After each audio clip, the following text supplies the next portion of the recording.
నకరికల్ నియోజకవర్గంలో గత 15 ఏళ్లుగా అసెంబ్లీ బరిలో ఆ ఇద్దరు నేతల మధ్య పోటీ.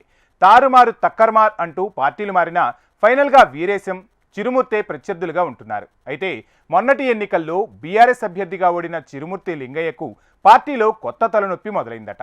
చిరుమూర్తికి పోటీగా మరో గులాబీ నేత నియోజకవర్గంపై పట్టు సాధించే ప్రయత్నం చేస్తున్నారట. పార్టీ కార్యక్రమాల్లో జోరు చూపిస్తూ అధిష్టానం దృష్టిలో పడే ప్రయత్నంలో ఉన్నారట. వీరి మధ్య ఎప్పటి నుంచో గ్రూప్ వార్ నడుస్తున్నా కేటీఆర్ రాక సందర్భంగా మరోమారు వర్గ విభేదాలు బయటపడ్డాయట. ఇంతకు చిరుమూర్తితో పోటీకి సిద్ధమైన ఆ కారు లీడర్ ఎవరు? నకరికల్ బీఆర్ఎస్లో అసలు ఏం జరుగుతోంది? తెలంగాణలో అధికార పార్టీలోనే కాదు, ప్రతిపక్ష బీఆర్ఎస్ పార్టీలోనూ నేతల మధ్య ఆధిపత్య పోరు గట్టిగానే నడుస్తోంది. వచ్చే ఎన్నికల్లో టికెట్ కోసం ఆశావహులు ఇప్పటి నుంచే నియోజకవర్గాల్లో పైచేయి సాధించే ప్రయత్నం చేస్తున్నారు. గులాబీ లీడర్ల కంట్లో పడేలా క్యాడర్ని తమ వైపుకు తిప్పుకునేందుకు శతవిధాలా ట్రై చేస్తున్నారు. నల్గొండ జిల్లా నకరికల్ నియోజకవర్గంలో బీఆర్ఎస్కు చెందిన మాజీ ఎమ్మెల్యే మరో నాయకుడి మధ్య గ్రూప్ వార్ నడుస్తోంది. దీంతో కారులో పాత కొత్త నేతల మధ్య ఫైట్ అన్నట్లు బీఆర్ఎస్లో జోరుగా ప్రచారం జరుగుతోంది. BRS leader నల్లగాటి Prasannaraj political style మాజీ ఎమ్మెల్యే లింగయ్యకు కోపం తెప్పించేలా మారిందట. నకరికల్ నియోజకవర్గంలో మాజీ ఎమ్మెల్యే చిరుమర్తి లింగయ్యకు బీఆర్ఎస్ నేత నల్లగాటి ప్రసన్నరాజ్కు అస్సలు పడటం లేదట. గతంలో ఈ ఇద్దరు నేతలు కాంగ్రెస్ పార్టీలో ఉండేవారు. 2009లో కాంగ్రెస్ నుంచి తొలి ఎమ్మెల్యేగా గెలిచారు చిరుమర్తి. 2014లో సిట్టింగ్ ఎమ్మెల్యేగా చిరుమర్తి కాంగ్రెస్ నుంచి పోటీ చేయగా బీఆర్ఎస్ అభ్యర్థి వీరేశం చేతిలో పరాజయం పాలయ్యారు. అయితే 2018లో నకరికల్ టికెట్ కోసం చిరుమర్తితో పాటు నల్లగాటి ప్రసన్నరాజ్ కూడా ట్రై చేశారు. కానీ హస్తం పార్టీ చిరుమర్తి లింగయ్యకే టికెట్ ఇచ్చింది. 2018లో ఎమ్మెల్యేగా గెలిచిన చిరుమర్తి తర్వాత బీఆర్ఎస్లో చేరారు. 2023 ఎన్నికల ముందు డాక్టర్ నల్లగాటి ప్రసన్నరాజ్ కూడా హస్తాన్ని వదిలి బీఆర్ఎస్లో చేరారు. ప్రసన్నరాజ్కు జిల్లా మాజీ మంత్రి జగదీష్ రెడ్డితో సన్నిహిత సంబంధాలతో బీఆర్ఎస్లో చేరారట.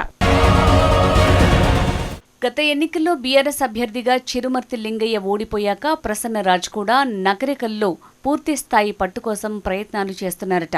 అందుకే మాజీ ఎమ్మెల్యే చిరుమర్తి లింగయ్యకు సంబంధం లేకుండానే పార్టీ కార్యక్రమాలు చేస్తుండటం నకరికల్ బీఆర్ఎస్లో అసలు పంచాయతీ మొదలైందట. ఇటీవల బీఆర్ఎస్ వర్కింగ్ ప్రెసిడెంట్ కేటీఆర్ సూర్యాపేటలో కార్యకర్తల జిల్లా స్థాయి మీటింగ్ ఏర్పాటు చేశారు. ఆ సమావేశానికి వెళ్తుండగా భువనగిరిలో మాజీ ఎమ్మెల్యే ఫైళ్ల శేఖర్ రెడ్డి, మునుగోడులో మాజీ ఎమ్మెల్యే కూసుకుంట్ల ప్రభాకర్ రెడ్డిలు భారీగా స్వాగత ఏర్పాట్లు చేశారు. ఇక చిట్యాల దగ్గర నల్గొండ మాజీ ఎమ్మెల్యే కంచర్ల భూపాల్ రెడ్డి భారీగా ఏర్పాట్లు చేశారు.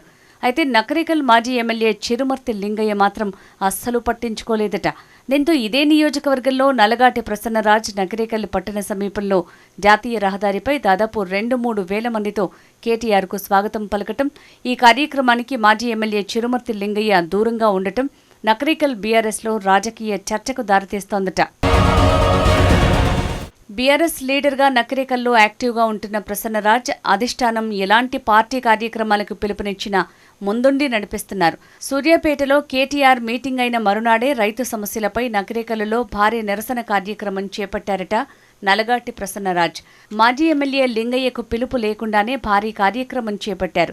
ఇలా పార్టీ పరంగా ఏ అవకాశం వచ్చినా ప్రసన్నరాజ్ నకరికల్ నియోజకవర్గం అంతా చుట్టేస్తుండటం నకరికల్లో మాజీ ఎమ్మెల్యే లింగయ్య వర్సెస్ నల్లగాటి ప్రసన్నరాజ్ల బీఆర్ఎస్లో పరిస్థితి మారిందట. కాంగ్రెస్ నుంచి బీఆర్ఎస్లో చేరి ఎమ్మెల్యేగా ఓడిపోయాక చిరుమర్తి లింగయ్యకు నకరికల్లో అసలు రాజకీయం చూడాల్సిన పరిస్థితి వస్తోందట.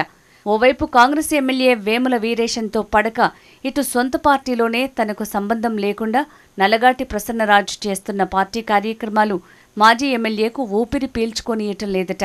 అటు మాజీ ఎమ్మెల్యే లింగయ్య, ఇటు డాక్టర్ ప్రసన్నరాజ్లు ఇద్దరూ ఎస్సీ సామాజిక వర్గం నేతలే కావడంతో బీఆర్ఎస్ క్యాడర్ కూడా రెండుగా చీలిందట.